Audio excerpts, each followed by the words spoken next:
Good morning, everyone, and welcome to the Midday Show. I'm Mary Wilson. Amy's out today. Well, we're anticipating a news cut-in this morning from NBC, so we're going to get right to the show, and we're starting out with an event coming up this weekend. You can run with a heavenly crowd of motorcyclists and Jeep owners, and Kara Weiland's here to tell us all about the Run with the Nuns event that's coming up for Christus St. Patrick Hospital. Thanks for coming in today. Well, I'm happy to be here. And this is the 6th annual. This is the 6th annual, and this year we're changing things up a little bit, and hopefully no rain, so we're going to have some Jeeps and motorcycles involved in the event this year.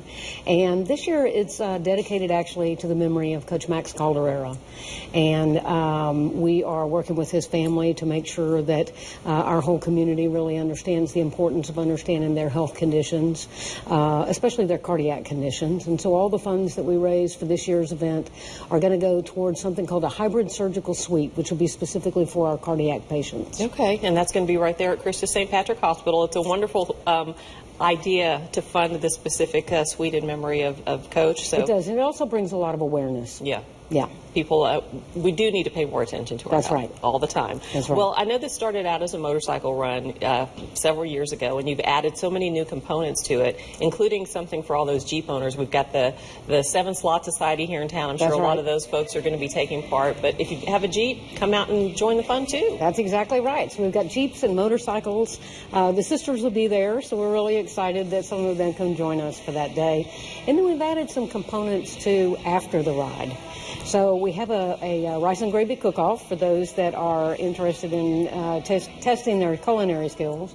And then afterwards, we're going to have a family festival.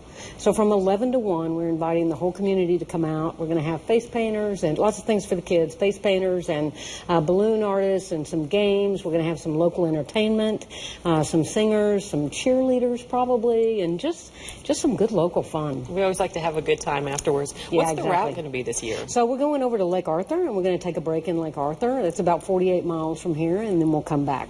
Okay, and at the Civic Center? At the amphitheater, Civic Center Amphitheater. The whole thing kicks off at 8:30 in the morning. That's when our opening ceremonies are going to be. If you're planning on riding, this coming Saturday. If you're planning on riding, you need to be there by 8. And then the ride will actually kick off at 9. The cook-off will be going on all that time, and then the general public is invited from 11 to 1. All right. It's going to be a great time. Get those Jeeps and those motorcycles out there. If someone just wants to make a donation to this wonderful cause, they can do it online. They can do it online at stpatrickfoundation.org. So there's a place to do that. There's a place to register still for the ride and for the cook-off. All right. We know we got some good cooks out there, so share your skills. All right. Thanks for coming in, Karen. Great. Thank you so much. Well, stay with us. When we come back, we're talking about a new choice for your next career. We'll tell you all about it in just a minute.